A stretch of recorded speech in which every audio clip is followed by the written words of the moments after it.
Con el asesinato de Elizabeth son en total 14 mujeres las que han muerto durante este año en manos de sus exparejas o ex maridos. Y para seguir ahondando en este tema de lo que está pasando en nuestra sociedad, está con nosotros Francisco Pulgar de SAP Criminalística. Francisco, buenos días, ¿cómo estás? Buenos días. Hola, un hecho lamentable, la familia asegura que eran constantes las agresiones de este señor a Elizabeth, esta mujer de 50 años que fue encontrada en el canal de regadío de La Pintana, que hay incluso una denuncia del 21 de enero, pero al parecer el sistema de protección a las víctimas no fue lo suficientemente eficiente. Y que es complejo, tomando la pregunta de la Julia, Francisco, porque de las cosas que más remarcó hasta antes de ayer ministra del CERNAM, Carolina Schmidt, hoy ministra de Educación, es que ella hace permanentemente llamados a que la gente denuncie los abusos, denuncie las agresiones, porque según lo que ella dice, que me parece razonable, si no hay denuncia no se puede avanzar.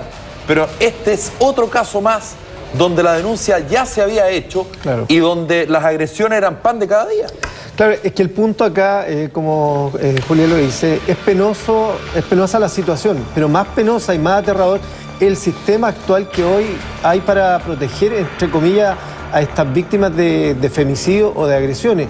O muchas veces hay testigos, gente que puede denunciar, entregar antecedentes y aporta los datos y después le diga, ¿sabe qué? No se meta en este tema.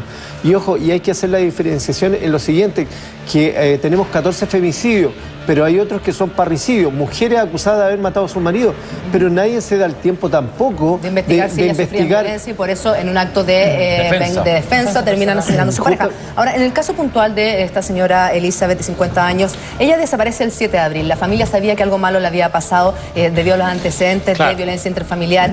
Al parecer, el 25 de enero, como lo contaba precisamente su hija, él ya había intentado ahogarla supuestamente en este canal de La Pintana. El caso es bien escalofriante porque según los primeros antecedentes se dice que ella habría agonizado durante 2 días antes de fallecer. Claro, son antecedentes que todavía están por confirmar y eso lo va a arrojar directamente el examen que hagan en el Servicio Médico Legal. En este minuto es una especulación, no tenemos el dato duro ni real.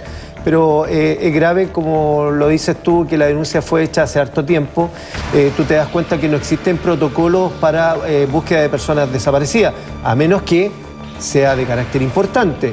Entonces aquí viene la segmentación y la frustración de mucha gente que está en la casa respecto, oye, ¿por qué cuando se desaparece la hija o la esposa de X persona la busca toda la policía? Y en este caso en particular, que una persona que es de escasos recursos o que vive en una provincia, no la busca nadie. Y sobre todo tomando en consideración que habían denuncias, por lo tanto había un antecedente, ¿no es verdad? Perdón, solo para entender eso, lo que tú estás diciendo es que cuando desaparece una persona en estas condiciones, simplemente esperan que el cuerpo solo, digamos, salga a flote y aparezca por ahí y solo entonces hacerse cargo el tema. No hay como, perdón el comparativo, como hacen en las películas, que va toda una comitiva y que van colocando como trazas de búsqueda y van, obviamente, van sacando sectores hasta que llegan al cuerpo. El tema de la búsqueda, existen metodologías de rastreo, concéntrico, cuadratura, etcétera. Eso está. El tema es que también uno, a ver, no es por exculpar a las policías quienes toman la denuncia, sino que tú necesitas personal para hacer este tipo de rastreo, de manera técnica, de manera acotada. Muchas veces hemos visto casos que hay perros de búsqueda de cadáveres, y tú te preguntas, oye, ¿pero por qué no son utilizados acá en este caso? Bueno, es una respuesta que tiene que entregar las autoridades policiales de por qué en este tipo de casos, en personas que son de escasos recursos, no se aplican los mismos protocolos de segmentos de más acomodados. Francisco, habitualmente en este tipo de crímenes hay mucho ensañamiento. Sí, claro. Y en este caso particular se especula que hay demasiado. Sí, ¿y eso tiene alguna relación criminalística?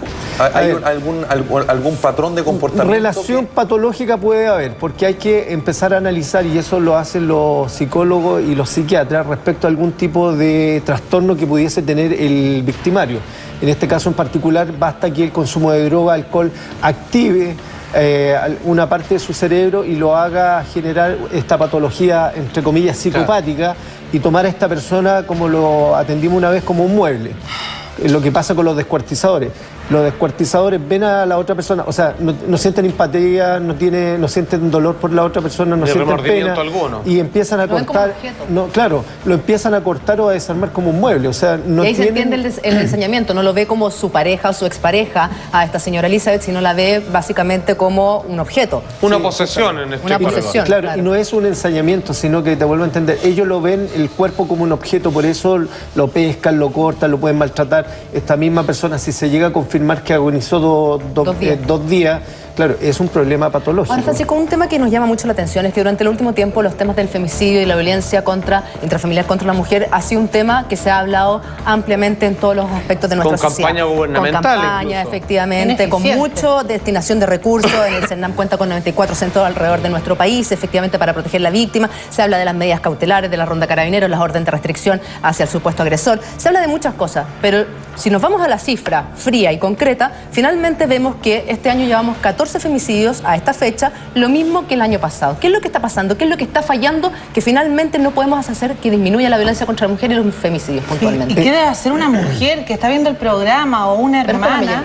Vamos a poder ayudarnos, ¿no? En este caso en particular lo que está fallando es el sistema. Netamente no hay un sistema... ¿No hay protección a la víctima? No hay un servicio de atención a víctimas concreto, efectivo y eficiente, el cual le permita a la víctima hacer la denuncia, que se genere una medida cautelar de protección para la mujer y su familia, porque muchas veces las mujeres tienen hijos, y con ello ella desarrollar su vida tranquila. Pero si una mujer va y dice, ¿sabe qué? Yo ya estoy cansada, he hecho todas las denuncias posibles, y va al CERNAM y dice, ¿sabe qué? Quiero protección, me quiero meter a este recinto del CERNAM, porque si yo llego a mi casa me van a suicidar, o sea, me van a matar. Y si no, y si ustedes no me quieren dejar, ustedes van a ser responsables de que yo, aparte de ir a Carabineros, estoy dejando una denuncia acá y ustedes no se hacen responsables. O sea, ¿quién la ampara? Claro, en este minuto te vuelvo a insistir, hay muchas campañas de gobierno, pero el sistema está tan colapsado que no te permite garantizarte que un funcionario carabinero que haga ronda.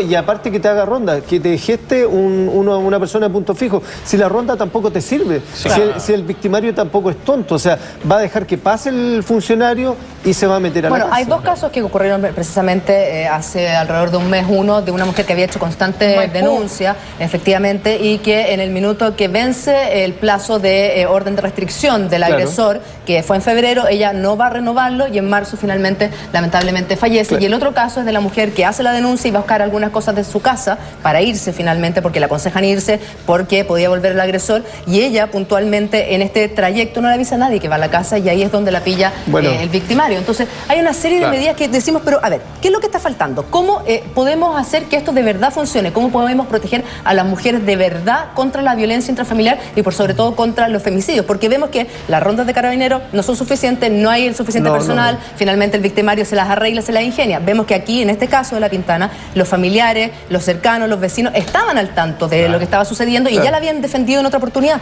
Pero era tarde o temprano algo más escabroso iba a suceder. No, claro. El tema es que, a ver, justicia por tus propias manos. Claro, la autotutela, entre comillas, no es lo recomendable, pero ante lo hecho y ante el sistema como está de colapsado, es lo único que te queda.